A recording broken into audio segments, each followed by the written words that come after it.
The coin was gold, real gold, and Xavier Prescott held it between his thumb and forefinger like it was the last piece of his soul he had left to barter. Around him, the arena crowd roared with bloodlust and anticipation, their voices rising into the smoke-thick air where betting masters tallied fortunes won and lost on the lives being wagered below. Xavier had come to this God-forsaken corner of the borderlands with nothing but the clothes on his back and the memories of a farm burned to ash by raiders. And now, even those memories felt distant compared to the gnawing hunger in his belly and the desperate need to survive one more day. He pushed through the crush of bodies toward the betting window, where a scarred man with missing teeth took wagers with the bored efficiency of someone who had seen 1,000 desperate fools throw away their last hope. "Last call for the savage lottery," the betting master called out, his voice cutting through the din. "5 fighters, only one walks out. Place your bets now." Xavier had watched 3 of these bloodbaths since arriving at the arena yesterday, sleeping rough in the stables because he could not afford even the cheapest room at the nearby inn. He had studied the patterns, the odds, the way the crowd favorite usually died in the 2nd or 3rd round because everyone bet on them, and the arena masters needed to keep people coming back, kept them hungry for upsets. He had learned that the smart money went on the unlikeliest survivor, the one nobody expected to last past the first clash of blades. The 5 fighters were already being paraded around the sand-covered arena floor. 3 were human men, scarred and brutish, the kind of career pit fighters who had survived a dozen matches and knew every dirty trick. The 4th was a massive troll, his gray skin covered in ritual scars, his small eyes glinting with a dim cunning that made the crowd cheer his name. And the 5th was an orc girl who could not have seen more than 20 summers, her green skin still smooth and unmarked by the deep scars that veteran fighters bore like medals. She was smaller than Xavier had expected an orc to be, though still taller than most human women, with lean muscle visible on her arms and legs beneath the minimal leather armor they had given her. Her tusks were small, almost delicate, protruding just slightly from her lower lip. Her black hair had been tied back in a simple braid that hung between her shoulder blades. But it was her eyes that made Xavier pause, made something twist in his chest that had nothing to do with hunger or desperation. They were amber-colored, bright and fierce, but underneath the defiance he saw something else. Terror, carefully hidden but there nonetheless in the slight tremor of her clenched fists and the way she kept swallowing as if her mouth had gone dry. The betting master was calling odds. The troll was favored at 2-1. The largest of the human fighters was at 3-1. The orc girl was listed at 30-1, and even that seemed generous.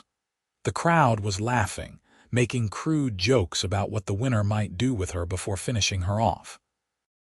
Xavier felt his stomach turn, but he stepped up to the window anyway. This was not about morality or justice. This was about survival.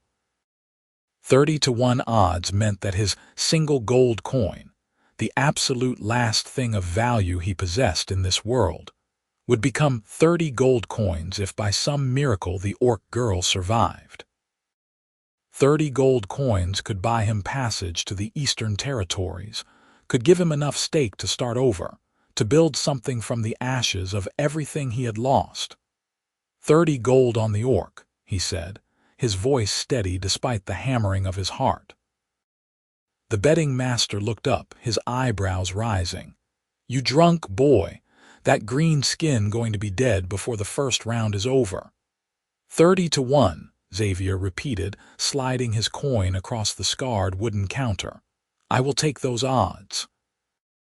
The betting master shrugged, clearly thinking Xavier was just another fool parted from his money, and scribbled out a betting slip with practiced efficiency. Xavier took the crumpled paper, his hands shaking now that the deed was done. He had just wagered everything he had left on the slimmest of chances, on a scared orc girl who was probably going to die in the next 10 minutes. The fighters were being positioned around the arena now, each given a weapon from the rack. The humans took swords with the confidence of men who knew how to use them. The troll selected a massive spiked club that would crush bone and armor alike. The orc girl was left with what remained, a short spear with a chipped blade and a small wooden shield that had seen better days. A horn blew, deep and resonant, and the crowd fell into an expectant hush. Xavier pushed his way closer to the arena railing, his fingers white-knuckled on the betting slip. He told himself it did not matter, that this was just business, just survival. But he could not take his eyes off the orc girl as she shifted into a fighting stance that spoke of some training, though clearly not enough for this. The horn blew again, and the fighters exploded into motion. The crowd's roar became deafening as the two smaller human fighters immediately rushed the troll, clearly having made some arrangement before the match. Their swords rang against the troll's thick hide, drawing black blood but not slowing the creature down. The troll's club swung in a devastating arc, catching one of the humans across the ribs. Xavier heard bones crack even over the noise of the crowd, saw the man go down and not get back up. The third human fighter, the largest and most scarred, was moving toward the orc girl with the confidence of a predator who had spotted easy prey. She backed away, her spear held defensively, her eyes tracking his movements. The human feinted left and then lunged right, his sword aiming for her midsection. The orc girl twisted, faster than Xavier expected, and the blade scraped along her leather armor instead of punching through. She jabbed with the spear, forcing the human back, but her inexperience showed in the wild swing that followed, leaving her overextended. The human fighter grinned, sensing victory, and charged forward. The orc girl did something then that Xavier would replay in his mind 1,000 times afterward. Instead of trying to recover her stance, she dropped the spear entirely and dove forward under the human swing, her shoulder catching him in the midsection and driving him to the ground. They rolled in the sand, grappling, and Xavier saw the human's expression change from confidence to shock as the orc girl's hands found his throat. She was stronger than she looked, far stronger, her fingers digging into the fighter's neck with desperate ferocity. Behind them, the troll had killed the second human fighter and was now advancing on the sole remaining human, who was backing away with his hands raised in surrender. The crowd was booing, throwing refuse into the arena. Surrender was not permitted, not in the savage lottery. The troll's club came down like a judgment, and then there were only two fighters left alive in the sand, the orc girl and the troll. She had released the human fighter when his struggles stopped, and now she was backing away from the approaching troll, her breath coming in ragged gasps. She had lost her shield somewhere in the grappling, and the spear lay 10 feet away in the blood-soaked sand. The troll was fresh, barely winded, and the crowd was chanting his name now, sensing the inevitable conclusion. Xavier found himself leaning forward against the railing, his breath caught in his chest. The orc girl was going to die, and with her would go his last chance at starting over. But more than that, more than the money or the survival, he realized with a strange clarity that he did not want to watch her die. This girl who had fought with desperate courage against impossible odds, who had somehow survived when everyone expected her to fall in the first moments. The troll charged, his club raised high, and the orc girl did not run. She sprinted toward her fallen spear instead, diving the last few feet and rolling to come up with the weapon in her hands. The troll's club smashed into the sand where she had been a heartbeat before, throwing up a spray of grit. The orc girl thrust upward with the spear, using the troll's own momentum against him, and the chipped blade punched through the softer flesh under the creature's arm. The troll bellowed, more in rage than pain, and backhanded the orc girl with his free arm. She flew backward, hitting the arena wall hard enough that Xavier heard the impact. She slumped to the ground, and for a terrible moment he thought her neck had broken, but then she stirred, pushing herself up on shaking arms. The spear was still lodged in the troll's side, black blood pouring from the wound. The crowd was on its feet now, screaming, the unexpected upset playing out before their eyes. The troll yanked the spear free with a roar and snapped it like a twig, then advanced on the orc girl with murder in his small eyes. She was unarmed now, her back literally against the wall, and Xavier saw her amber eyes sweep the arena as if looking for some escape she knew did not exist. Their eyes met across the distance, just for a heartbeat, and Xavier saw her recognition that she was going to die. Saw the fear and the defiance warring in her expression. Saw something in her face that reminded him achingly of his younger sister, who had died when the raiders burned their farm, who had looked at him with that same desperate hope that somehow he would save her, even as the flames consumed everything. He could not save his sister. Could not save his family or his home or anything he had loved. But maybe, just maybe, this girl could save herself. The troll raised his club for the killing blow, and the orc girl threw herself to the side, not away from the troll but toward him, inside the reach of that massive weapon. Her hands caught the shaft of wood protruding from the troll's side, the broken remains of her spear, and she twisted with all her strength. The troll screamed, a sound of pure agony that cut through even the crowd's roar, and dropped his club to claw at the orc girl.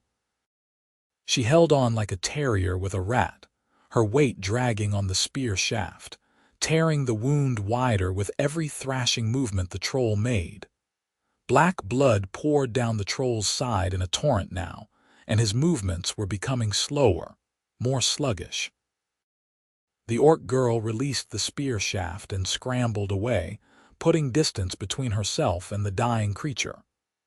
The troll tried to follow, managed 2 shambling steps, and then crashed to his knees. He swayed there for a long moment, like a felled tree deciding which way to fall, and then toppled forward into the sand and did not move again. The arena fell silent. The orc girl stood alone in the center of the killing ground, covered in blood, both her own and that of her enemies, her chest heaving with exhausted breaths. 4 bodies lay scattered around her in the sand. And slowly, starting from the cheap seats and building like a wave, the crowd began to cheer. Xavier looked down at the betting slip in his hand, at the scrawled numbers that had just become real. 30 gold coins, a fortune, a new life. Everything he had hoped for when he placed that desperate wager. The arena master was climbing down into the pit, accompanied by 2 guards. They checked each of the fallen fighters, confirming deaths, and then the arena master raised the orc girl's blood-slicked arm above her head. "Your survivor," he bellowed to the crowd. "The green skin defies the odds." The crowd loved it, loved the spectacle and the unexpected outcome, loved that their afternoon of bloodsport had given them a story to tell. Xavier should have been cheering too, should have been rushing to the betting window to collect his winnings, but his feet felt rooted to the spot. He watched as they led the orc girl out of the arena, saw the way she stumbled on the steps, exhaustion and injury finally catching up to her now that the fight was over. He made his way through the thinning crowd toward the betting window, his mind curiously empty of triumph or relief. The scarred betting master saw him coming and actually laughed, a wheezing sound like old bellows. Well, I will be damned, the man said, pulling out a heavy coin purse from beneath his counter. Thought you were a fool, but maybe you saw something I did not. 30 gold, as promised. The betting master began counting out coins, stacking them on the counter in neat piles. Xavier watched the gold accumulate, this physical representation of his salvation, and felt nothing. Or rather, he felt something, but it was not joy or relief. It was a gnawing certainty that taking this money would cost him something far more valuable than gold, though he could not name what that might be. Wait, Xavier heard himself say, his voice sounding strange and distant. The orc girl, what happens to her now? The betting master paused in his counting, giving Xavier a curious look. Back to the pens, most like. They will patch her up, let her heal, put her in another lottery next month if she survives that long. Why? You want to buy a victory drink for your lucky charm. She fought well, Xavier said carefully. Better than anyone expected. That she did, the betting master agreed, resuming his counting. Probably why the arena master will keep her around. Girl like that surviving against those odds brings in crowds. People will want to see if she can do it again, or watch her die trying. Either way, coins in his pocket. The last of the 30 gold coins clinked onto the counter. Xavier stared at the small fortune enough to rebuild his life, to leave this violent frontier and start fresh somewhere civilized. All he had to do was reach out and take it. How much to buy her? Xavier asked instead. The betting master's eyebrows climbed toward his receding hairline. Buy her? You mean her contract, her freedom, Xavier clarified. How much to purchase her freedom from the arena? The scarred man leaned back, studying Xavier with new interest. That is not usually how this works, boy. The arena master does not like selling off fighters who can still draw a crowd. But for the right price, I suppose everything is negotiable. You would need to talk to him directly, but I would estimate it would cost you most of what you just won. Maybe 25 gold, perhaps 30 if he thinks he can squeeze you. Xavier felt something settle in his chest, a certainty that felt like the first solid ground he had stood on since his world burned down. Where can I find the arena master? His office is through that door there, the betting master said, pointing with a gnarled finger. But you are making a mistake, boy. That gold could set you up proper. Why waste it on an orc slave who will probably just run off the first chance she gets?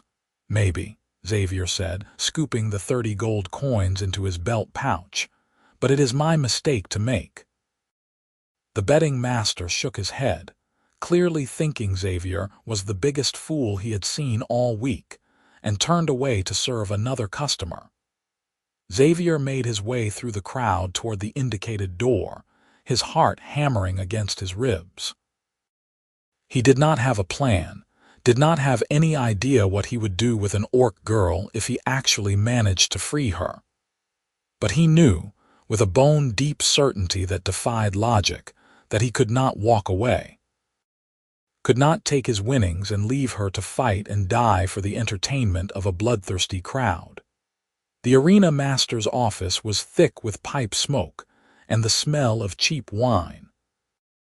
The man himself was broad and balding, with the look of someone who had once been a fighter but had long since gone to fat. He looked up from a ledger as Xavier entered, his small eyes shrewd and calculating. "Help you?"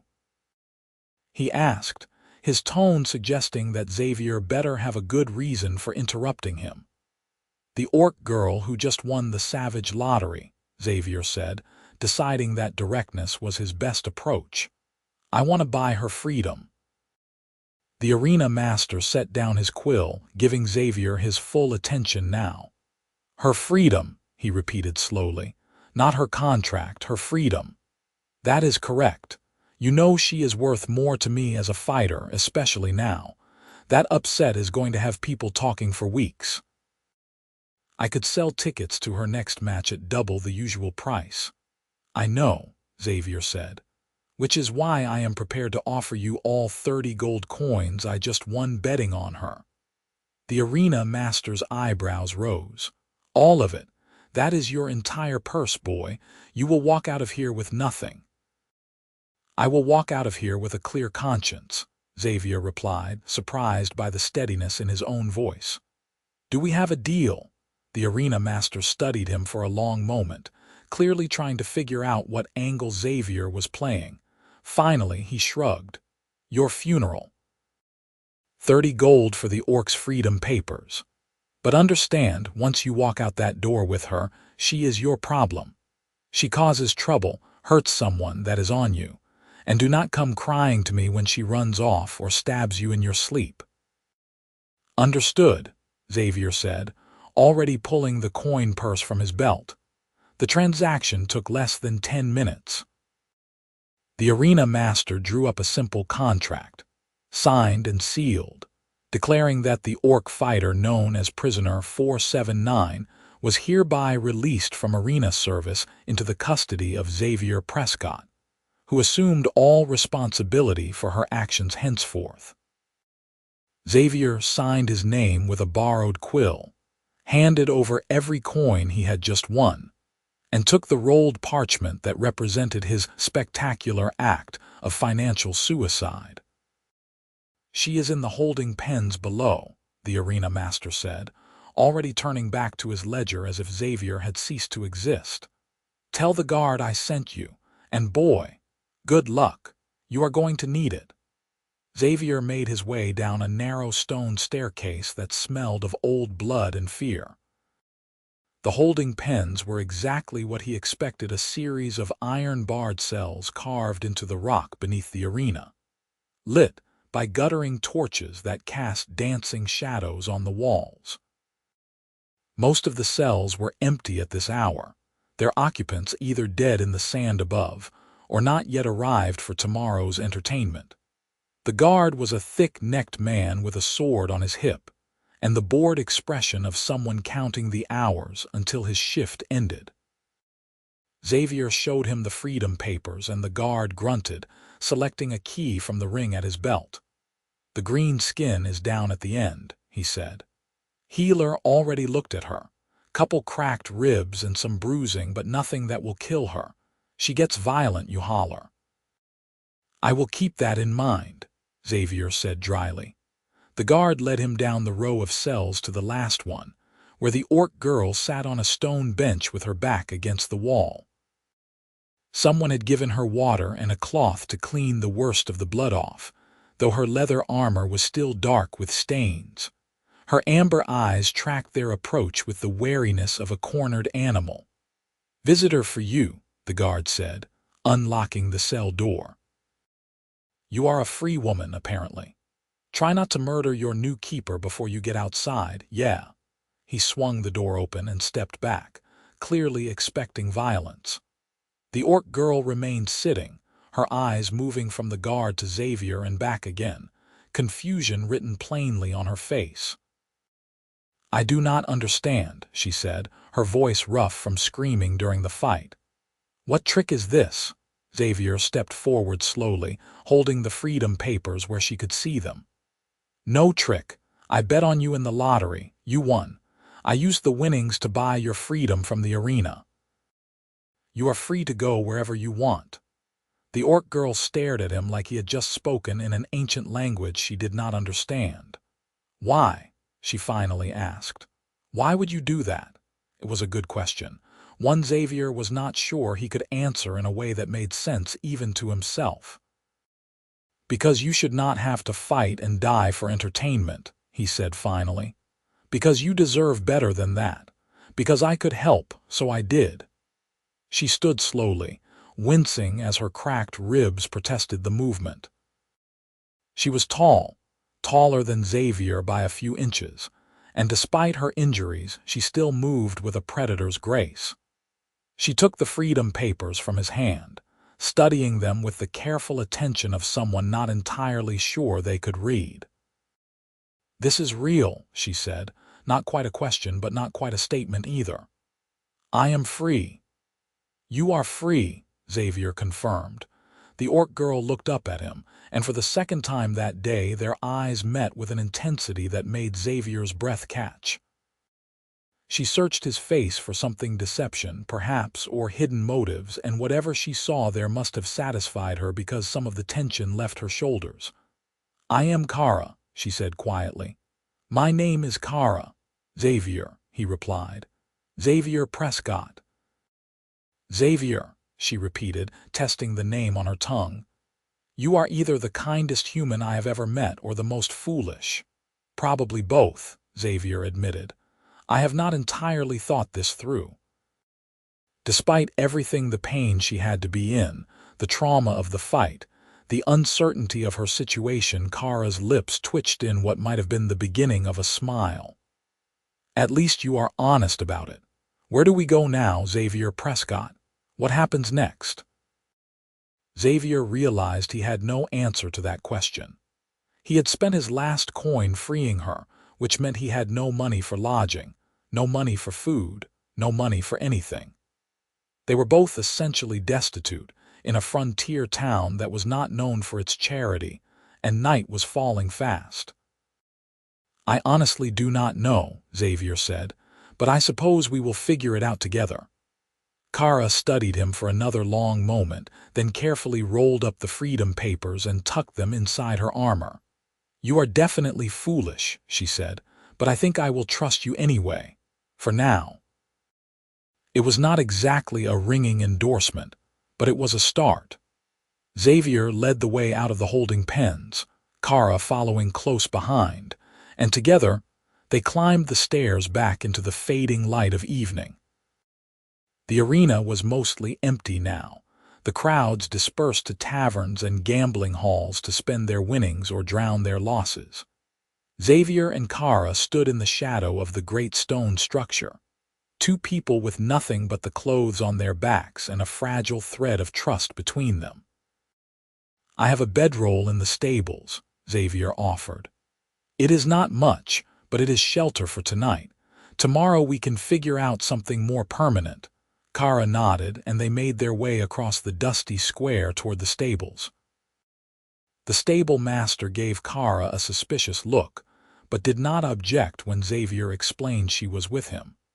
They found a relatively clean corner in the hayloft, far from the other travelers bedding down for the night, and Xavier spread out his bedroll. "You should take it," he said. "You are injured and you fought hard today. I can sleep on the hay." "We can share," Kara said matter-of-factly.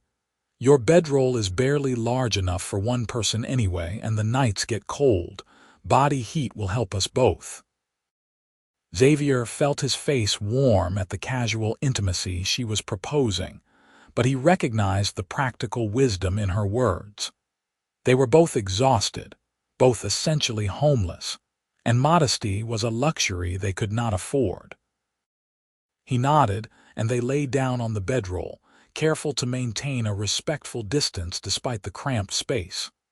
"Thank you," Kara said quietly into the darkness, her voice barely above a whisper, "for what you did today. I know you do not know me, do not owe me anything. But you gave me my life back. I will not forget that." "You won your own life," Xavier replied. "I just made sure you got to keep it." They fell silent after that, exhaustion pulling them both toward sleep.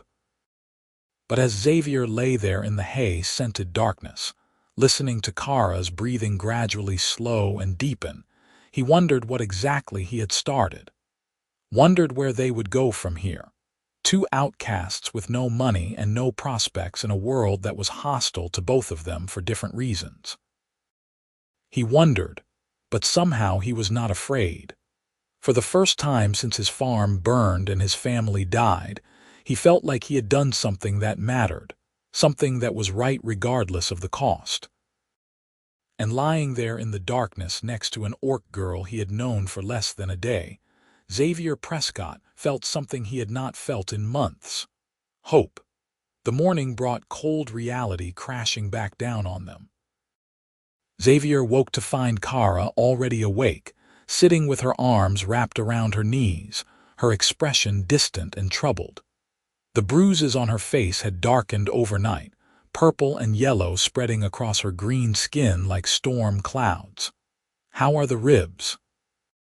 Xavier asked, sitting up and immediately regretting it as his own aches made themselves known. Sleeping on hay was only marginally better than sleeping on bare ground. "Painful," Kara admitted. "But I have had worse. We need to talk, Xavier, about what happens now." Xavier nodded, running a hand through his hair. "I know, we have no money, no food, and no plan. I am open to suggestions." Kara was quiet for a moment, her amber eyes studying him. "You could leave," she said finally. "Walk away. You freed me, your debt is paid, I can take care of myself." "Could you?" Xavier asked, not unkindly. "Injured in a human town that already sees orcs as monsters. Where would you go? What would you do?" Kara's jaw tightened, but she did not answer, which was answer enough. She knew as well as he did that her options were limited. An orc alone on the frontier was prey, whether to humans who would recapture her and sell her back to the arena, or worse. "I am not leaving," Xavier said firmly. "I did not free you just to abandon you the next morning. We are in this together, whether you want that or not." "Why?" Kara asked, and there was genuine confusion in her voice. "Why do you care what happens to me? I am just an orc, just another green skin. Your people have made it clear what they think we are worth." Xavier thought about that question, about all the complex answers he could give. About his dead sister and his burned farm, and his need to do something good in a world that seemed full of nothing but cruelty and loss. But in the end, he settled on the simple truth. "Because you are not just anything," he said. "You are Kara. You are a person who fought for her life and won against impossible odds. You are someone who deserves a chance at something better than dying in the sand for entertainment. And because I like to think that not all humans are as cruel and short-sighted as the ones who run that arena." Kara stared at him for a long moment, and Xavier thought he saw something shift in her expression, some wall beginning to crack. But before she could respond, a voice called up from below. "You two in the loft. Your coin ran out an hour ago. Either pay for another day or get moving." Xavier and Kara exchanged glances, and Xavier stood, brushing hay from his clothes. "We are leaving," he called down. "Thank you for the accommodation." They climbed down from the hayloft, gathering their meager possessions. Xavier had his bedroll and the clothes on his back. Kara had her blood-stained leather armor and the freedom papers tucked inside it. Together they walked out into the morning sun, into a town that was waking up and starting its daily business. "I know how to hunt," Kara said as they walked, "and forage. If we can get out of town into the forest, I can find us food, but we need supplies. Basic tools, at least." "I can work," Xavier offered. "I grew up on a farm. I know how to repair fences, tend animals, fix roofs. Maybe we can find someone who needs a hand and will pay in food or supplies rather than coin." They spent the morning asking at various shops and farms on the outskirts of town, and Xavier quickly learned what it meant to travel with an orc companion. Doors that might have opened for him alone slammed shut at the sight of Kara. People who might have been willing to offer work turned them away with suspicion and barely concealed hostility. More than once, Xavier heard muttered slurs about green skins and monsters, saw the way people's hands moved to weapons when Kara walked past. He endured it with a stoic dignity that made Xavier's chest ache, keeping her eyes forward and her expression neutral. But he could see the tension in her shoulders, the way her hands clenched and unclenched at her sides. This was not new to her, he realized. This was a familiar pain, worn smooth by repetition. By midday they had found nothing, and Xavier's stomach was growling loudly enough that Kara raised an eyebrow at him. "When did you last eat?" she asked. "Yesterday morning," Xavier admitted. "Before the lottery, I spent my last copper on bread." Kara stopped walking, turning to face him fully. You mean you had no money even before you bet on me? That gold coin was literally the last thing you had. Yes, Xavier said simply. And you spent it all to free me, Kara continued, her voice rising slightly. Which means for the past day you have been walking around with no resources, no plan, and no way to take care of yourself, much less me. That is an accurate summary, yes, Xavier agreed. Kara stared at him, and then to his surprise she started to laugh. It was a rough sound, rusty with disuse, but genuine. You are insane, she said. Completely and utterly insane. What kind of person does that? The kind who is tired of watching injustice and doing nothing about it, Xavier said.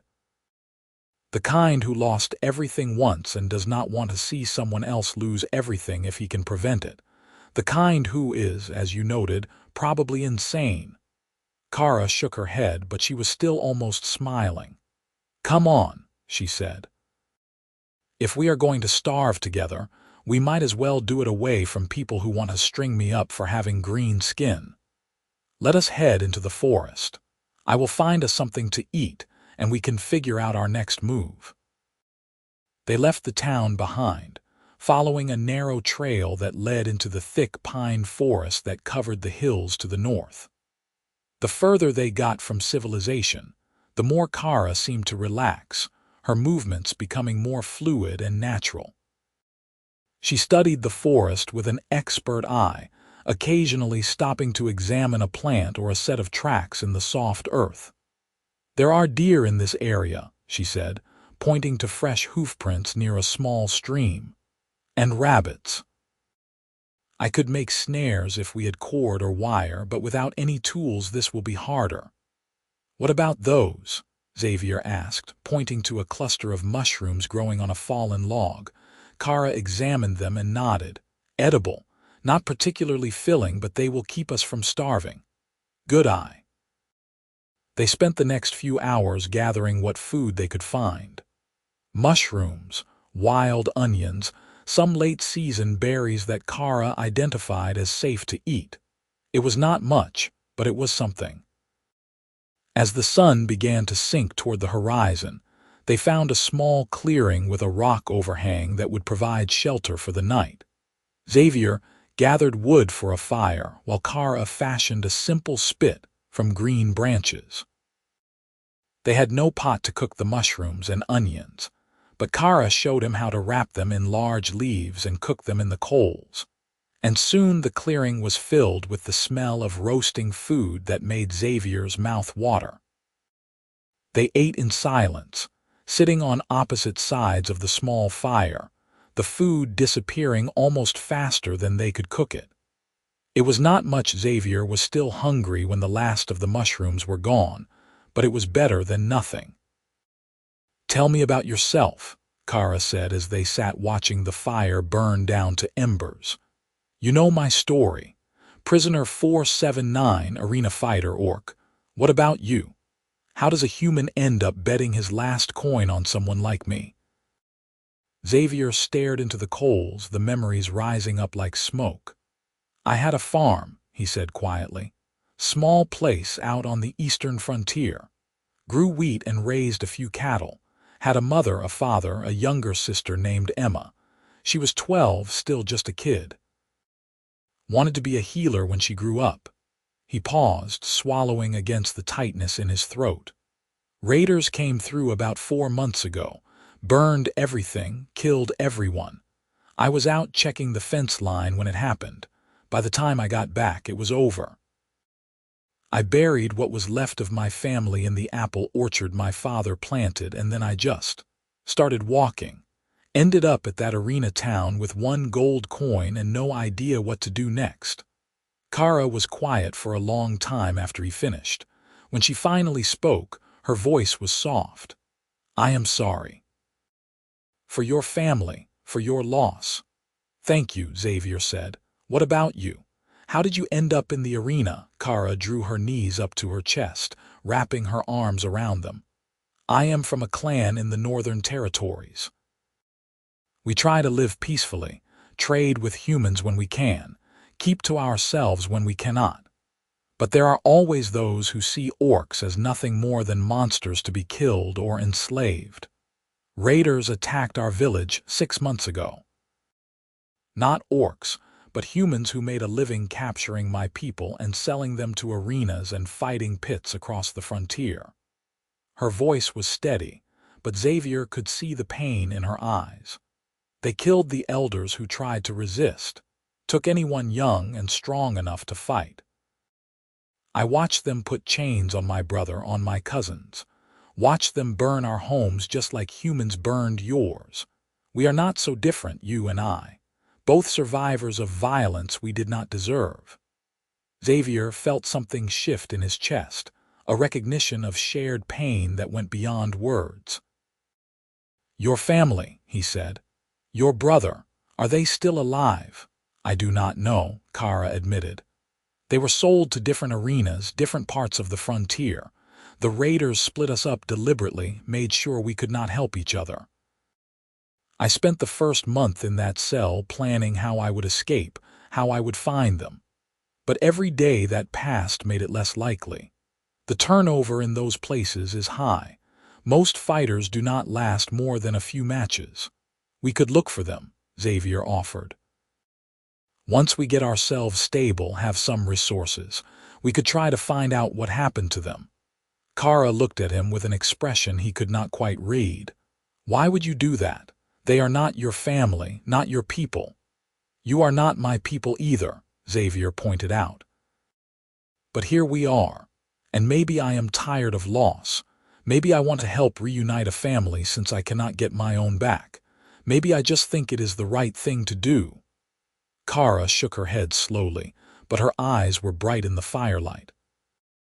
You really are insane, she said, but there was warmth in her voice now, something that might have been the beginning of trust. But I think I am starting to like that about you. They sat in comfortable silence as the fire burned down to glowing coals and the stars came out overhead.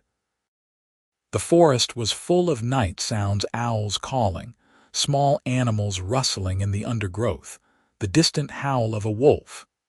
Xavier should have been afraid, should have been worried about their lack of resources and clear plan. But sitting here with Kara, sharing their stories and their pain, he felt something close to peace. We should sleep, Kara said eventually. Tomorrow we need to figure out our next move. We cannot live in the forest forever. They spread out the bedroll again, and this time when they lay down there was less awkwardness, less careful distance between them. Xavier was acutely aware of Kara's warmth beside him, of the steady rhythm of her breathing. He thought about everything that had happened in the past 2 days, about the insane gamble that had brought them together, about the uncertain road ahead. Xavier, Kara's voice came softly from the darkness. Yes, thank you for everything. I know I keep saying that, but I need you to understand. You gave me more than freedom. You gave me hope that maybe not all humans are the same, that maybe there is room in this world for something better than endless fighting and hatred. Xavier felt his throat tighten with emotion. You gave me something too, he said quietly. A purpose, something to fight for that is not just survival, someone to care about whether I live or die. He felt Kara shift beside him, and then her hand found his in the darkness, her fingers rough and calloused from work and fighting. She did not say anything else, just held his hand as they lay there under the stars, and Xavier felt something bloom in his chest that he had thought died when his family did. Connection. Belonging. The beginning of something he did not dare name yet, but desperately hoped would grow. They fell asleep like that, hands joined, 2 broken people finding shelter in each other's presence. And for one night at least, the world's hatred and violence seemed very far away. The next morning brought rain, a steady drizzle that soaked through their clothes and made the forest floor slippery with mud. Xavier and Kara huddled under the rock overhang, watching gray sheets of water fall and discussing their options. We need to find work, Xavier said. Preferably somewhere that will provide room and board as part of the payment. We cannot survive on foraged mushrooms, and winter is coming. We need real shelter before the snows start. And who is going to hire an orc? Kara asked pragmatically. You saw how people reacted in town. Most humans would rather spit on me than give me honest work. Then we find someone desperate enough that they do not care what you are, Xavier replied. A remote farm, maybe, where the owner needs help and cannot afford to be picky. Someone who values hard work more than prejudice. It took 3 more days of walking, stopping at isolated homesteads and small settlements, enduring more rejection and hostility, before they finally found someone willing to take a chance on them. His name was Marcus Penn, a widowed farmer trying to work a large property by himself after his sons had left to seek their fortunes in the eastern cities. He was old and tired, his hands twisted with arthritis, and when Xavier and Kara appeared at his fence line asking for work, he looked at them with the weary pragmatism of a man who needed help more than he needed his prejudices. You know how to work a farm? He asked Xavier, his eyes flicking to Kara and then away, clearly uncomfortable but not immediately hostile. Grew up on one, Xavier said. I can handle animals, repair fences and buildings, work the fields, whatever you need. And the orc? Marcus asked bluntly. Kara, Xavier corrected firmly. Her name is Kara, and she is stronger than most men you could hire, a fast learner and willing to work hard for fair treatment. Marcus studied them both for a long moment, his weathered face unreadable. Finally, he sighed. I am too old and too tired to care much about skin color, he said. I've got 40 acres of farmland, a house that is falling apart, and more work than one man can handle. You can stay in the old bunkhouse. It is not fancy, but it has a roof and a stove. I will pay you in food and shelter, and a small wage if you work out. But I will not tolerate any trouble, understand? You cause problems with my neighbors or bring raiders to my door, you are gone. Understood, Xavier said, relief flooding through him. Thank you, sir. You will not regret this. We will see about that, Marcus muttered, but he opened the gate and led them toward the farmhouse. The next few weeks fell into a rhythm that was both exhausting and deeply satisfying. Xavier threw himself into the work, repairing years of neglect and disrepair.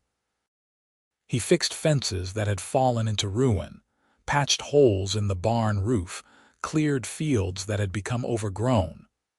Kara worked beside him, and Xavier was continually amazed by her strength and endurance. She could lift loads that would have required 2 men, could work from dawn to dusk without complaint, and learned new skills with a quickness that spoke of sharp intelligence. But it was not just her physical capabilities that impressed him. It was the way she approached every task with focused determination, the way she listened carefully when he explained how something worked, and then improved upon his methods with her own innovations. It was the quiet competence she brought to everything she did, the dignity she maintained even when Marcus's neighbors would ride past and stare or make crude comments. Marcus himself proved to be gruff but fair. He paid them what he promised, provided simple but adequate food, and gradually began to thaw toward Kara as he saw her work ethic. By the 3rd week, he was addressing her by name instead of just the orc, and occasionally even asked her opinion on how to handle certain farm tasks. In the evenings, after the work was done, Xavier and Kara would sit outside the bunkhouse and talk. They shared more of their stories, their hopes, their fears. Kara told him about growing up in her clan, about the traditions and customs of orc culture that humans rarely bothered to learn about. Xavier shared memories of his family, keeping them alive through stories, even though the pain of loss never fully faded. Slowly, something was growing between them, something that went beyond shared hardship and mutual dependency. Xavier found himself watching Kara as she worked, noticing the way sunlight caught in her black hair, the grace of her movements despite her size and strength. He found himself looking forward to their evening conversations, to the sound of her laugh when he made a joke, to the way her amber eyes would light up when she talked about something that mattered to her. And sometimes he would catch her watching him too, her expression thoughtful and considering, as if she were working through some complex equation in her head. One evening, about a month after they had arrived at Marcus's farm, they were sitting outside as usual when Kara said, "I need to tell you something." Xavier looked up from the piece of harness he was repairing, hearing the seriousness in her tone. "What is it?" "I have been thinking about my brother," Kara said. "About my family. About what you said that we could try to find them once we were stable. We have a little money saved now and winter is still a few weeks away. I want to try. I want to travel to the other arenas in the region and see if I can find any trace of them." Xavier set down the harness. "Then we will go," he said simply. "It could be dangerous," Kara warned. "Those places are not kind to orcs, even free ones, and I do not know if we will find anything. They could all be dead by now." "They could be," Xavier agreed, "but you will never know unless you look. And I told you we are in this together. Where you go, I go." Kara was quiet for a long moment, and in the fading light Xavier thought he saw a suspicious brightness in her eyes. "You do not have to do this," she said quietly. "You have given me so much already. I would not blame you if you wanted to stay here, keep working for Marcus. You are building something stable here." "Stable is not the same as whole," Xavier replied. "You will never be whole until you know what happened to your family, one way or another. And honestly, Kara, I am not whole either. Maybe helping you find your family will help heal some of what is broken in me. Or maybe I just care about you enough that your pain is my pain now. Either way, I am coming with you." The brightness in Kara's eyes spilled over into actual tears, the first Xavier had seen her shed. She wiped them away roughly, as if angry at herself for showing that vulnerability. "I am not good at this," she said. "At trusting people. At letting people matter to me. Every time I have cared about someone, they have been taken away. My family, my clan, everything. It is easier to not care, to not let anyone close." Xavier stood and walked over to where she sat. Then carefully, giving her every opportunity to pull away, he wrapped his arms around her. Kara stiffened for a heartbeat, and then she melted into the embrace, her face pressing against his shoulder, her arms coming up to hold him with desperate strength. "I am not going anywhere," Xavier murmured into her hair.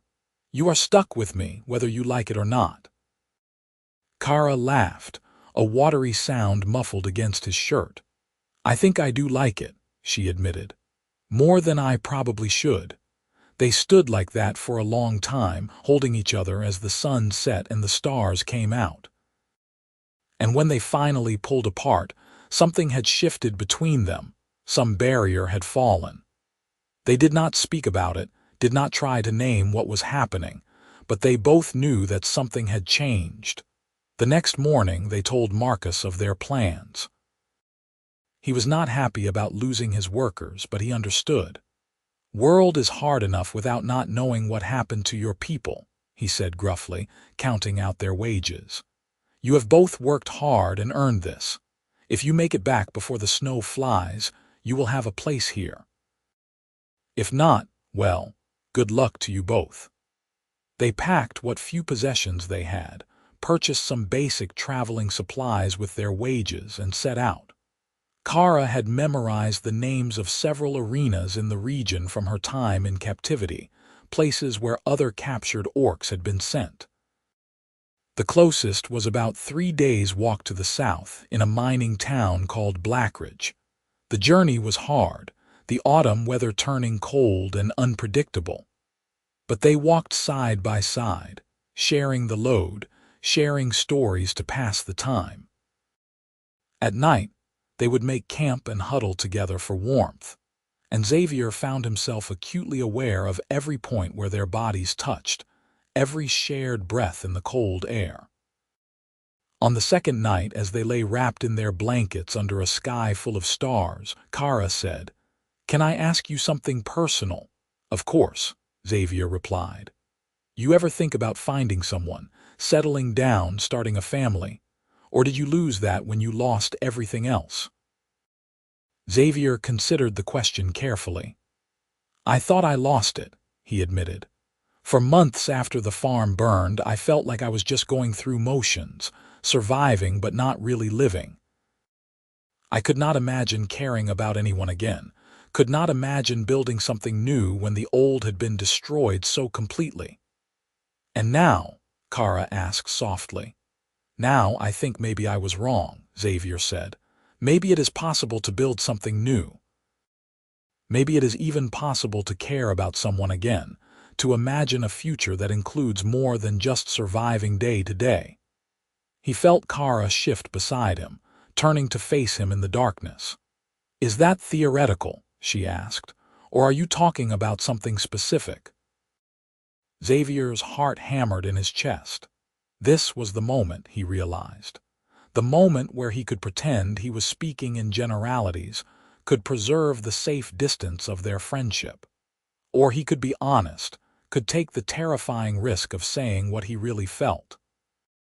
"I am falling in love with you," he said quietly. "I know that probably makes things complicated, and I know you may not feel the same way, but you asked, and I do not want to lie to you. Every day we spend together, I care about you more. Every time you smile or laugh or tell me stories about your clan, I fall a little harder. You are strong and brave and kind, and you make me want to be better than I am. So yes, when I think about the future now, I think about you. I think about us." The silence that followed felt like it lasted forever. Xavier held his breath, waiting, half expecting Kara to pull away, to tell him that he had ruined everything with his confession. Instead, she reached out in the darkness and found his hand, lacing her fingers through his just like she had on that first night. "I am falling in love with you too," she whispered, "and it terrifies me. Because everyone I have ever loved has been taken from me, and I do not know if I can survive losing you too." "Then do not lose me," Xavier said, squeezing her hand. "Hold on, and I will hold on, and maybe we will be strong enough together to survive whatever comes." Kara moved closer, closing the small distance between them, and in the starlight Xavier could see her amber eyes searching his face. "I want to believe that," she said. "I want to believe we could have something real, something lasting. But Xavier, you are human and I am orc. The world does not look kindly on that." "I do not care what the world thinks," Xavier said fiercely. "I care what you think. I care what I feel. The world took everything from both of us. I refuse to let it take this too." And then, slowly, giving her every chance to stop him, Xavier leaned forward and kissed her. Her lips were soft and warm, her tusks smooth against his cheek, and when she kissed him back, it felt like coming home to a place he had never been, but had been searching for his whole life. They broke apart after a moment, both breathing hard, and Kara rested her forehead against his. "This is insane," she murmured. "We are insane." "Probably," Xavier agreed, "but I think we established that a while ago." Kara laughed, and the sound was full of joy and wonder and hope. "What are we going to do, Xavier? Where does this go?" "Wherever we want it to," Xavier said. "One day at a time, starting with finding your family, and then we will figure out the rest together." They fell asleep in each other's arms that night, and for the first time since their worlds had burned, both of them felt like they had found something worth fighting for. The arena at Blackridge was smaller and meaner than the one where Xavier had first seen Kara fight.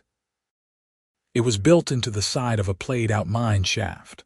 The walls still black with coal dust, the air thick with the smell of smoke and unwashed bodies. Xavier and Kara arrived in the evening when the crowds were gathering for the night's entertainment, and made their way to the holding pens beneath the arena. The guard was different, but the setup was the same: iron bars and stone cells, and the pervasive stench of fear. Kara approached the guard with her freedom papers in hand, her expression carefully neutral. "I am looking for information about other orc fighters," she said. "Ones who were sold to this arena about 6 months ago. My brother's name is Throck. He is tall, broader than me, with a scar across his left eye." The guard looked at her like she was speaking nonsense. "We do not keep records on them," he said dismissively. "They fight, they die, they get replaced. I do not know one green skin from another." Kara's jaw tightened, but she kept her voice level. "There must be someone who would remember. A healer, maybe, or another fighter who has been here a while, someone who pays attention." The guard scratched his belly, clearly considering whether helping them was worth his effort.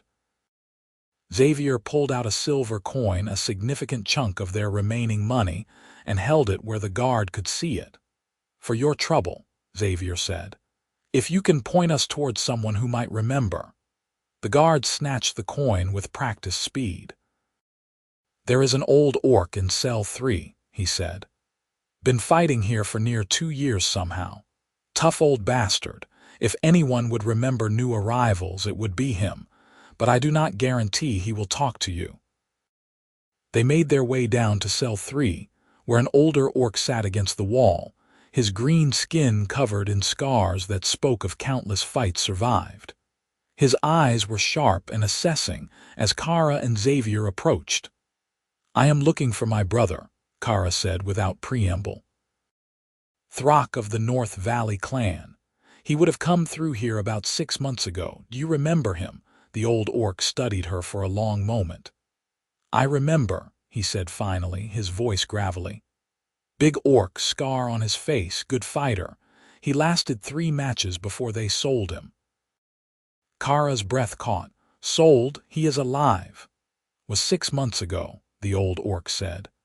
"They sold him to a fighting pit in Stonebridge, 2 days east of here. Said they could get better money for him there. I do not know if he is still alive, but he was breathing when he left." Kara closed her eyes briefly, relief and renewed anxiety warring on her face. "Thank you," she said. "Truly. Is there anything I can do for you?" The old orc shook his head. "Just get out of here and stay free, girl. Do not end up back in a place like this. And if you find your brother, tell him old Grax says to keep his guard up." They left the arena with a new destination and renewed hope.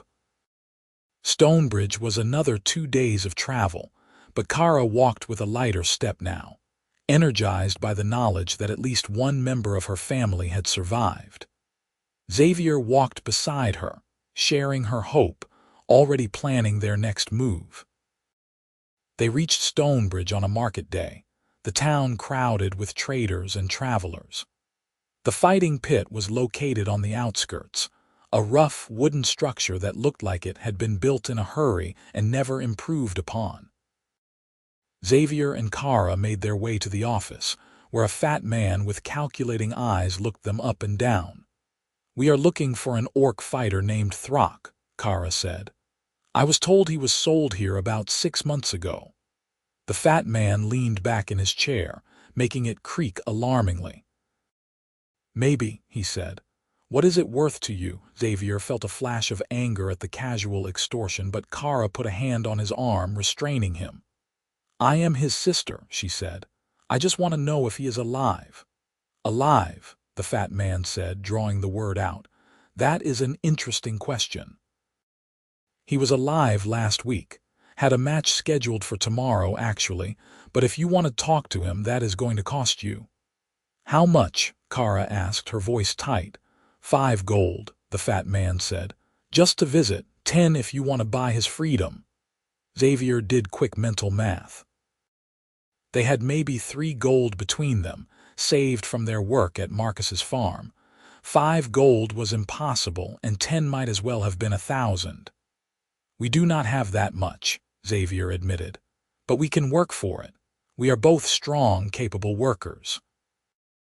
Give us jobs here and we will earn his freedom. The fat man laughed, a wheezing sound. I do not need workers, I need fighters. Tell you what, though, I will make you a deal. The orc girl fights in tomorrow's match in her brother's place. She wins, she can have him. She loses, well, I will sell her corpse to the medical college for what I can get. No, Xavier said immediately. Absolutely not. Wait, Kara said, her eyes on the fat man. What are the terms? How many opponents? Kara, no, Xavier said more urgently. You almost died last time. I did not free you just to watch you get killed trying to save your brother. He is my brother, Kara said, turning to face Xavier. My blood, I have to try. Not like this, Xavier insisted. There has to be another way. The fat man was watching their argument with amusement. One opponent, he said. Another orc. Fight to knockout or submission, do not have to be to the death. Though often it is anyway, he added with a shrug. Take it or leave it. Kara looked at Xavier, and he could see the desperation in her eyes, the need to do something, anything, to save her brother. I can do this, she said quietly. I did it before, I can do it again. You had cracked ribs and bruises for weeks afterward, Xavier reminded her. And that was when you had the element of surprise, when nobody expected you to know how to fight. This time they will know you are dangerous. I do not care, Kara said. Xavier, I have to try. If I do not and something happens to him, I will never forgive myself. Please understand. Xavier looked into her eyes and saw the immovable determination there. He realized that he could argue all day and it would not change her mind. She was going to do this with or without his blessing. Fine, he said, his heart sinking, but I am betting on you again. And this time when you win, I am collecting every copper we are owed. The fight was scheduled for noon the next day, which gave them less than 24 hours to prepare. The fat man, whose name was apparently Gordon Tusk but whom Xavier immediately decided to think of as Tusk, allowed them to stay in a small room near the pit. Kara spent the evening stretching and moving through combat forms, preparing her body. Xavier watched, his mind racing through possibilities, through plans. What is your opponent's name? Xavier asked Tusk when he brought them a meager dinner. Mara, Tusk said. She is from the Western clans, been fighting here for about a year. She has won most of her matches, though she is not undefeated. What is her fighting style? Kara asked. Tusk shrugged. Aggressive, fast. She likes to overwhelm opponents early, do not give them time to think, but she has weaknesses. She favors her right side and she gets reckless when she is winning. If you can survive her initial rush, you might have a chance. After Tusk left, Kara and Xavier sat together on the narrow bed, the weight of tomorrow pressing down on them both. I am scared, Kara admitted quietly. Not of the fight itself, but of what it means if I lose. I just found something good in this terrible world. I do not want to lose it. Xavier took her hand, lacing his fingers through hers. You are not going to lose, he said with more confidence than he felt. You are the strongest person I know, Kara. You survived impossible odds before and you will do it again. And I will be there, watching, believing in you with everything I have. Kara leaned her head on his shoulder. Promise me something, she said. If something happens to me tomorrow, promise me you will get Throck out. Use whatever money we have left, find a way. Do not let him die in this place. Nothing is going to happen to you, Xavier said firmly. But yes, I promise. I will make sure he gets out one way or another. They sat in silence for a while, drawing comfort from each other's presence. Eventually, Kara turned to face him, her amber eyes searching his face in the dim lamplight. I love you, she said. I know we have not known each other long, and I know the world says we should not be together. But I love you, Xavier Prescott, and I need you to know that before tomorrow." Xavier felt his throat tighten with emotion. "I love you too," he said. "More than I thought I could love anyone after losing my family. You brought me back to life, Kara. You made me care about living again instead of just surviving. Whatever happens tomorrow, that will not change." They kissed then, desperate and tender at the same time, trying to convey everything they felt in that connection. When they finally pulled apart, they lay down together on the narrow bed, wrapped in each other's arms, and neither of them slept much as they waited for morning. The pit was packed when they arrived, word having spread about the fight between two orc women. Xavier had never been in a crowd that felt this hostile, this eager for blood and violence. He forced his way to the front rail, needing to be as close as possible, needing Kara to see him and remember she was not alone. Kara was led out first, given a simple wooden staff as her weapon. She looked small and vulnerable in the center of the pit, despite her height and strength, and Xavier's heart clenched with fear for her. Then Mara was brought out, and Xavier felt his blood run cold. Mara was huge, easily half again Kara's size, with arms like tree trunks and a face that looked like it had been carved from stone. Her weapon was a heavy mace, and she swung it experimentally with easy strength. The crowd cheered her name, and Tusk stood in his box above the pit with a satisfied smile. Kara and Xavier's eyes met across the distance, and he saw the fear there, carefully controlled but present. He mouthed 3 words, "I believe you," and saw her expression firm, saw her spine straighten with renewed determination. A horn blew, and the fight began. Mara charged immediately, exactly as Tusk had predicted, her mace swinging in devastating arcs. Kara backpedaled, using her staff to deflect rather than block, letting Mara's momentum carry her attacks past. The larger orc was fast despite her size, pressing the attack relentlessly, giving Kara no time to counter. The crowd was screaming, baying for blood, and Xavier gripped the rail so hard his knuckles went white. Kara was fighting purely defensively, and he could see her tiring already, the strain of constant movement and deflection wearing her down.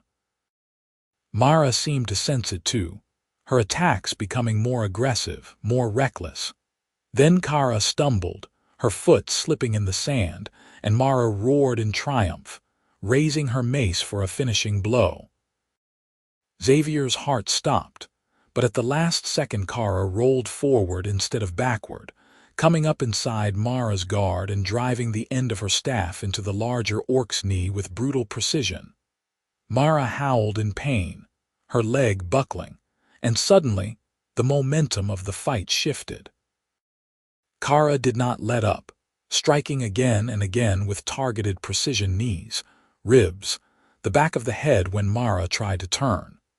The larger orc swung wildly, but Kara was no longer there, staying mobile, using her speed advantage now that Mara's knee was compromised. The crowd's cheering took on a different quality, appreciation for the skill being displayed overriding their bloodlust. Mara tried to rally, tried to use her superior strength, but Kara had found her rhythm now. She struck Mara's injured knee again, and the larger orc went down with a crash that shook the pit. Kara stood over her fallen opponent, staff raised, and for a moment Xavier thought she would deliver the killing blow. But instead she stepped back, lowering her weapon. "Yield," Kara said, her voice carrying across the suddenly quiet pit. "You fought well. There is no shame in yielding now." Mara looked up at her, pain and something like respect in her eyes. "I yield," she said clearly. The crowd erupted, some cheering the upset, others booing the lack of a death. But Tusk was standing in his box, and though he looked displeased at the outcome, he raised his hand for silence. The match goes to the challenger, he announced. As agreed, she has won her brother's freedom. Xavier felt relief so intense it made him dizzy. Kara had won. She was alive, and she had done it without sacrificing her honor or humanity, showing mercy when she could have dealt death. They brought Throck out a few minutes later, a massive orc who looked like a larger, more scarred version of Kara. When he saw his sister, his expression crumpled, and they rushed together in an embrace that made Xavier's eyes sting with sympathetic tears. "I thought you were dead," Throck said, his voice rough. "I thought they killed you." "I thought the same about you," Kara replied, tears streaming down her face. "But we are both alive. We both survived." Throck's eyes found Xavier over Kara's shoulder and his expression became wary. "Who is the human?" "This is Xavier," Kara said, pulling back but keeping one hand on her brother's arm as if afraid he would disappear. "He freed me from the arena. He has been helping me search for you. He is important to me." Throck studied Xavier with the kind of intense scrutiny that made it clear he was a protective older brother, despite the circumstances. "Important how?" he asked. "We can discuss that later," Kara said firmly. "Right now, we need to get out of this place before Tusk changes his mind about honoring our agreement." But Tusk was already approaching, and his expression was not friendly. "The orc goes free as agreed," he said. "But there is the matter of my investment to consider. I paid good money for him, and I am losing a profitable fighter. I think compensation is in order." "We had a deal," Xavier said angrily. "She won the fight, you agreed to free him. You cannot change the terms now. Cannot I?" Tusk asked, and suddenly there were guards surrounding them, hands on weapons. "Seems to me I can do whatever I want. This is my property, my pit, and I think maybe all three of you would make profitable additions to my stable." Xavier felt Kara tense beside him, saw Throck shift into a combat stance despite his weakened state. They were outnumbered and outgunned, and Xavier's mind raced through their options, none of them good. "Wait," a voice called from the crowd, and an older woman pushed her way forward. She was well dressed with the bearing of someone used to authority. "I will pay the compensation. How much do you want for the orc?" Tusk's eyes lit up with greed. 10 gold, he said immediately. The woman pulled out a purse and counted out the coins without hesitation. "Here, the debt is paid." "Let them go." Tusk took the money, his expression sour but unable to refuse such a generous offer in front of witnesses. "Fine. But I do not want to see any of you in Stonebridge again. Next time I will not be so generous." The woman gestured for them to follow her, and Xavier, Kara, and Throck did not need to be told twice. They hurried out of the pit, through the crowd, and did not stop until they were several streets away. "Thank you," Xavier said to the woman, his heart still hammering. "We can repay you. It will just take some time." The woman waved her hand dismissively. "Consider it a gift. My name is Helena Marsh. I run the trading post here in Stonebridge, and I have no love for Tusk and his blood sports."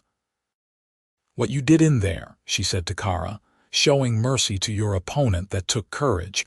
The world needs more of that, not less." "Still, 10 gold is a lot of money," Kara said. "We are in your debt." Helena smiled. "Then pay it forward someday.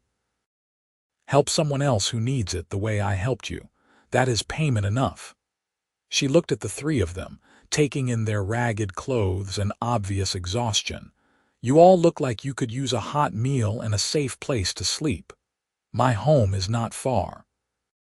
Come, you can at least rest and recover before you decide what to do next." They followed Helena to a comfortable house near the trading post, and over bowls of hot stew and fresh bread, they told her their story. Helena listened with the kind of focused attention that made it clear she genuinely cared, and when they finished, she was quiet for a moment. "You have faced a lot," she said finally. "Both of you, all three of you, but I see something in you that gives me hope. You choose kindness over cruelty, mercy over revenge. That is rare in this world. We just want to build something better, Xavier said. Find a place where we can live without fear, without constantly fighting for survival. Helena nodded thoughtfully. There is a settlement about a week north of here, right on the edge of the frontier. Mixed community humans, orcs, even a few elves and dwarves. They are trying to build exactly what you describe, a place where species do not matter as much as character. It is hard work, and they face prejudice from more traditional settlements, but they are making it work. I trade with them regularly. If you are interested, I could give you a letter of introduction. Xavier and Kara exchanged glances, and he could see the hope blooming in her eyes. A place where they could be together without hiding, where their love would not be forbidden, where Kara and Throck could live free. We are very interested, Xavier said. Helena smiled and stood, moving to her desk. She wrote out a letter, sealed it with wax, and handed it to Xavier. Give this to Mayor Gideon when you arrive. Tell him I sent you. I think you will find what you are looking for there. They stayed the night at Helena's house, and in the morning she provided them with supplies for the journey, food, a decent tent, even a few basic tools. Investment in the future, she said when Xavier tried to protest. Help that settlement grow, and it helps us all. The journey north took 8 days, through increasingly wild country. Throck walked with them, his strength returning with rest and decent food, and Xavier got to know Kara's brother. He was quieter than Kara, more reserved, but Xavier could see the sharp intelligence in his eyes and the deep love he had for his sister. On the third night, as they sat around their campfire, Throck said, "Kara tells me you two are in love." Xavier glanced at Kara, who was studiously examining the fire. "We are," he confirmed. "You understand what that means?" Throck asked. "The difficulties you will face." "I do," Xavier said. "And I do not care. Kara is the best thing that has ever happened to me. I am not giving that up because the world has stupid prejudices." Throck was quiet for a moment. "You freed her when you could have taken the money and run. You helped her search for me when you had no reason to. You stood up to Tusk even though you were outmatched. You have honor, Xavier Prescott. I respect that, and if my sister chooses you, then I support that choice." Kara looked up, her eyes bright. "Thank you, Throck. That means everything to me." "Just treat her well," Throck said gruffly, "or I will have words with you." Xavier smiled. "I plan to treat her like the amazing person she is. Every day, for as long as she will have me." They reached the settlement on the 8th day, and Xavier's first impression was of organized chaos. People of multiple species were working together, building houses, planting late-season crops, constructing what looked like a meeting hall in the center of town. There was laughter and shouting, the sounds of construction and life. Mayor Gideon turned out to be a middle-aged human with kind eyes and work-roughened hands. He read Helena's letter and smiled. "Any friends of Helena are welcome here. We can always use more willing workers, especially those with farming experience." He looked at Throck and Kara. "And we have several orc families in the settlement. You will not be alone here." They were given a plot of land on the edge of the settlement, fertile ground that had been cleared but not yet built on. "Build yourselves a home," Gideon said. "Contribute to the community. That is all we ask." The next few months were the hardest work Xavier had ever done, and also the most satisfying. With Throck's help, they built a sturdy cabin, large enough for all three of them with room to spare. They cleared and planted fields, getting them ready for spring planting. They joined community work parties, building roads and bridges and the infrastructure the settlement needed. And slowly, Xavier and Kara built a life together. They were accepted in the settlement in a way they had never been elsewhere. Oh, There were still some who looked askance at their relationship, both humans and orcs who thought they should stick to their own kind. But the majority of people simply did not care, too busy building their own lives to worry about who others chose to love. Winter came, and with it, a slowing of the frenetic building activity. Xavier and Kara spent long evenings by the fire, talking and planning their future. Throck had found work as a blacksmith's apprentice, discovering a talent for metalwork that surprised all of them. He had even started courting an orc woman from one of the other families, a quiet woman named Vera who made him smile in ways Xavier had never seen. On the first day of spring, when the snow was melting and the first green shoots were pushing up through the earth, Xavier took Kara for a walk to their favorite spot, a small hill overlooking the settlement, where you could see the whole valley spread out below. "I have been thinking," Xavier said as they stood looking out over the land they had helped build, "about the future, about us." Kara turned to him, her amber eyes curious. "What about us?" Xavier took a deep breath, his heart hammering. "We have built a home here. A real home. Not just a place to sleep, but a community, a life. And I want to build more. I want to build a future with you, Kara. A real future." He pulled out a small object from his pocket, a ring he had been working on in secret for weeks, carved from a piece of oak and polished until it gleamed. It was simple, but he had carved intricate patterns into it, designs that represented both human and orc traditions, woven together. "I am asking you to marry me," Xavier said, his voice shaking slightly with emotion. "I know we come from different worlds, different peoples.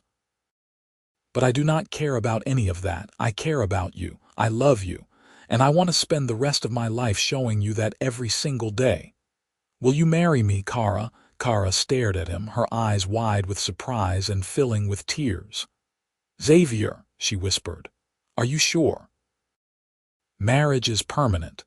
It is a commitment that I have never been more sure of anything," Xavier interrupted. "You are my home, Kara. Wherever you are, that is where I belong. So yes, I am absolutely sure. The question is, do you feel the same way?" Kara laughed through her tears and threw her arms around him, nearly knocking them both over. "Yes," she said. "Yes, I will marry you. I love you so much. You wonderful, crazy, impossible man." Xavier slipped the ring onto her finger and it fit perfectly. They kissed there on the hilltop, the settlement spread out below them, the spring sun warm on their faces. And for both of them, it felt like the end of a long journey and the beginning of something even better. They were married a month later, in a ceremony that blended human and orc traditions. Throck stood up with them, along with several friends they had made in the settlement. Helena traveled from Stonebridge to attend, bringing gifts and her blessing. Even Marcus made the journey, gruffly admitting that he was glad to see them doing well. Mayor Gideon officiated, speaking about love and courage, and the kind of bravery it took to build something new in a world that often preferred old hatreds. And when Xavier and Kara exchanged their vows, promising to love and honor each other for the rest of their days, there was not a dry eye in the crowd. The celebration afterward lasted well into the night, with music and dancing and enough food to feed the entire settlement. Xavier danced with his wife, until they were both breathless and laughing, and he felt a joy so complete, it seemed impossible that he had once been a broken man with nothing left to live for. As the celebration wound down and people began drifting home, Xavier and Kara slipped away to their cabin. They stood on the porch, looking up at the stars, and Kara leaned her head on Xavier's shoulder. "Thank you," she said softly, "for betting everything on me that day in the arena. For setting me free, for loving me when the world said you should not. You gave me back my life, Xavier. You gave me everything." Xavier wrapped his arm around her, pulling her close. "You gave me everything too," he said, Purpose and hope and love. You made me want to live again, not just survive. We saved each other, Kara. And now we get to build a life together.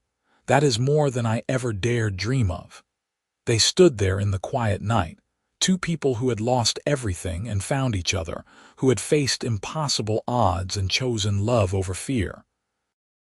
The settlement slept peacefully around them, this little community of dreamers and builders who dared to imagine a better world.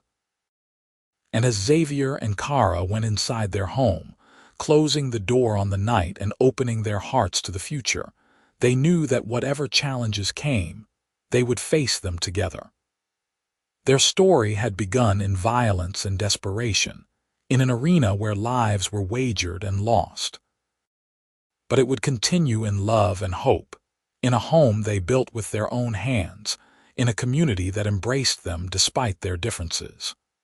Xavier had bet everything on the orc girl in the arena, and when she won, he had not collected his winnings in gold.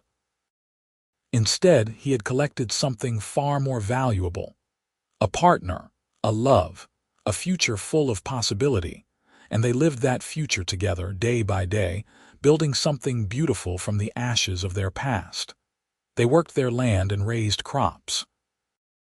They helped their neighbors and welcomed new arrivals to the settlement. They faced difficulties and setbacks, but always together, always stronger for their partnership. Years passed, and their cabin grew to include children, beautiful, strong children who inherited the best of both their parents. The settlement grew too, becoming a true town, a beacon of hope on the frontier for those who believed that species and background mattered less than character and heart. Xavier and Kara grew old together, their love deepening with each passing year. They told their children the story of how they met, of the desperate gamble in the arena and the choice to free rather than possess, to love rather than fear. And their children carried that story forward, a testament to the power of compassion and courage. On quiet evenings, Xavier and Kara would sit on their porch, watching the sun set over the valley they had helped build. And Xavier would take Kara's hand, running his thumb over the wooden ring he had carved so many years ago, and remember the terrified orc girl in the arena who had fought for her life and won. Remember the moment he chose to set her free. Remember the moment that choice changed everything. "No regrets?" Kara would sometimes ask, though she knew the answer. "Not a single one," Xavier would always reply. "Best bet I ever made." And in the golden light of evening, surrounded by the life they had built and the love they had nurtured, they would sit together in perfect contentment. Two souls who had found each other against all odds, who had chosen love in a world that demanded hate, who had built something beautiful and lasting from the fragments of their broken pasts. Their story became legend in that frontier settlement, passed down through generations, as a reminder of what was possible when people chose compassion over prejudice, when they dared to see beyond surface differences to the heart beneath. The settlement thrived and grew, becoming a model for other communities, proving that different peoples could not just coexist but flourish together. And at the center of it all was the love story of Xavier and Kara, the human and the orc, who had defied expectations and built a life that honored both their peoples. Their grandchildren and great-grandchildren would walk the streets of what became a prosperous town, living proof that love could bridge any divide, that courage could overcome any obstacle. Xavier and Kara lived long, full lives, surrounded by family and friends, respected and loved by their community. And when their time finally came, many years later, they went peacefully, still together, still holding hands, still the devoted partners they had been since that day in the arena. Their legacy lived on in the town they helped build, in the children and grandchildren who carried their blood and their values, in the example they set for generations to come. They had started with nothing but hope and love, and they had built a dynasty of compassion. It was, in the end, the happiest ending two broken souls could have asked for. Not perfect, because life never is, but real and true and full of the kind of love that transforms the world one heart at a time. And it all started with a desperate bet, a brave fight, and a choice to value freedom and love over gold and possession. Xavier bet everything on the orc girl in the arena. When she won, he did not collect his winnings. He set her free, and in doing so, he freed them both.